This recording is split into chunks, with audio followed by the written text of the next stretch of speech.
So, you want to start a vending machine business because you want to start making that passive income. Hey, welcome to the club. We got jackets. But as I started my vending machine business, I experienced a lot of things. Some good, some bad, and wish someone had told me these things before I started. And maybe, just maybe, I wouldn't have invested about $6,000 into this business. But I'm using this knowledge I gained doing the vending machine business for almost a year to help as many people as possible.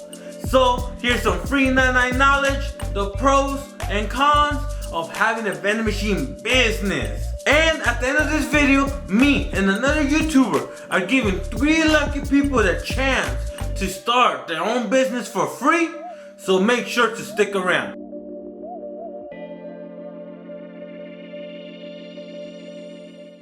The first con of having a vending machine business is that a good machine is expensive.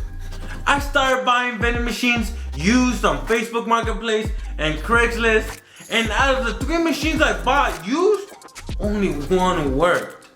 Then I decided to buy refurbished, and out of those 3 machines I bought refurbished, all of them worked, all of them looked great, and all of them came with some type of warranty. But there was a huge price difference. You could buy a used vending machine for about $400 to $800, but take the chance that it might not work. Or buy a refurbished one for about $1,300 to $1,500, but guarantee it works. And I know what you're thinking, what did I do with the vending machines that didn't work? Ha! I still have them outside, making me dust while I sleep. Here's the tip. If you're going to go buy a machine from Craigslist or Facebook Marketplace, get a machine that's already in location. That way you know how much it makes in 1 month. You could test it before you buy it, and the hard part is already done for you, which is finding a location and moving the machine. But man, let me tell you, I hate moving the vending machines. I can't even see a vending machine without getting flashbacks. Another good thing about buying refurbished is that once you have a location, you could have the company ship the vending machine directly to your location, saving you time and energy. And trust me, moving the vending machine was the worst part for me. The first pro of starting a vending machine business is that it's very easy to start if you have the money. My advice is to hit up all your friends and family who have a business and asking them if they'll let you put a vending machine in their location.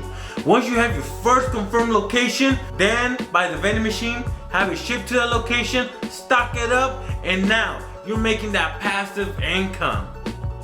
But to be honest, it's not really passive. But I'll talk about that more in a bit. Another con is that the machines are hard to move. I had to rent a U-Haul, have to ask 2 people to help me, had to invest on a dolly, and it took several hours out of my day. If you're going to get serious about the vending machine business, you should get a pallet jack, which I'm sure it would have made moving the vending machines easier. But I just wasn't sure if I was gonna go invest in more machines. So that's why I didn't get a pallet jack. But pallet jack usually costs between $300 to $400.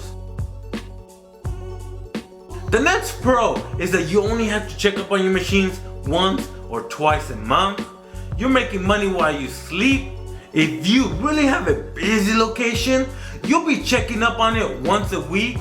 But that's a good thing because the more you sell, the more you make. But there's a con, and that is every now and then you'll have a location message you to come fix this or that, and it's really inconvenient. My locations have text or call me because a bag of chip got stuck, or just last week, one of them called me saying, Reyes, $1 got stuck in the bill collector. And of course, I had to go fix it right away, because if I didn't fix it, it's not making money, and that's the whole point of a vending machine. Also, you want to go fix it right away. And here's why.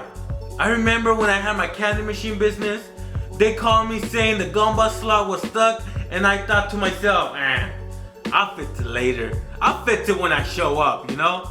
The next time I showed up, they had a gumball machine right next to mine. Cold-blooded. So you have to be on it, or else they're gonna find someone else. The next pro is that you don't need a contract.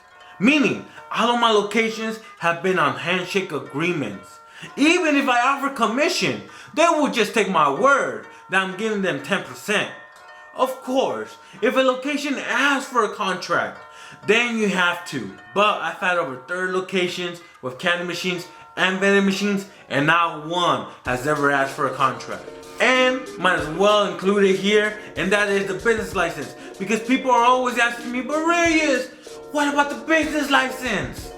And before I continue, I have to state that I'm not a lawyer, I'm not giving you business advice, I'm just giving you my opinion.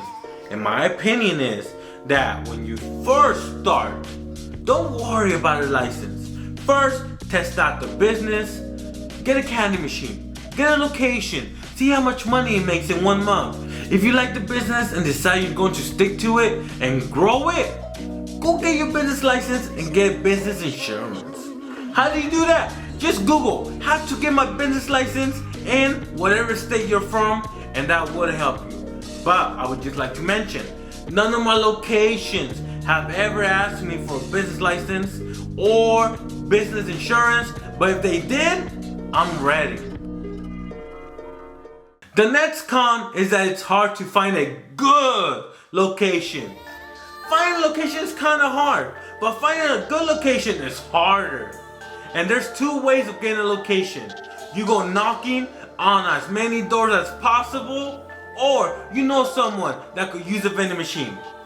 Out of 10 people you ask, you'll be lucky to get 1 yes.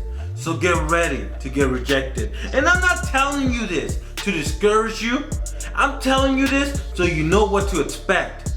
Plus, out of all my businesses I've grown into my full-time income, rejection is part of the game. When I first started my vending machine business, I was struggling to just get 1 location. My first potential location was a friend who asked this job if I could put my vending machine in there, and they lagged it. Then we went to 10 locations, and out of all 10, only 1 said yes, and it was an auto shop. How did I get my second location? The auto shop's owner, his brother, came to visit him, saw the machines, and asked if I could put one in his business. How did I get my third location? A viewer from my YouTube channel said they had one in their location, but it was old and always out of stock. Asked me if I'd be interested in putting one of mine there, and of course, I said yes. As you could tell, getting a location is random. My advice is to tell all your friends and family, go knocking on doors, post your business on social media, get flyers, try every way possible, because you never know where you might get your next lead. This can be seen as a con or a pro, and that is the vending machine business. It's a waiting game. Just like any business, you invest and then you have to wait to get your investment back, and then you make a profit. Me, for example, it will take between a year and a year and a half just to make my initial investment back, and then I start making a profit. That's why this business isn't really passive. You have to check up on your machine several times. You have to go buy the products to restock, and you need to be on call to fix any problems. And one of the things I didn't like about the business is that you have a lot of expired products. At first, I tried to be that cool vending machine guy by having healthy snacks and interesting items, but something I learned is to just keep it simple. Regular snacks, chips and chocolates. Even both snack locations came up to me and said, Reyes, what's up with all these healthy snacks? You're trying to put us on a diet? And you know what I had to do with all the snacks that didn't sell? My double chin can tell you about that. So those are the pros and cons of having a vending machine business, but I know different people might have different opinions, and I would love to hear your opinion in the comments below. Some of you want to get started, but to be honest, if you're trying to get your feet wet, buying a vending machine might not be the best way to get started, but a great way to start with very little investment is with honor boxes. And I actually partnered with another vending machine entrepreneur named Dominick Barbato, and he agreed to pick 3 people to win 5 boxes to help them start their own business. All you have to do is subscribe to him, like this video, which I'll put in the description below, and leave a comment saying Reyes sent me. We're gonna pick 3 random people in the comments and send them the boxes 100% free. But you can start this honor box business with as little as $50. So I'll put the link to the website in the description as well. Hope you enjoyed this video. Subscribe so you don't miss my next entrepreneur video, and I'll see you in my next video.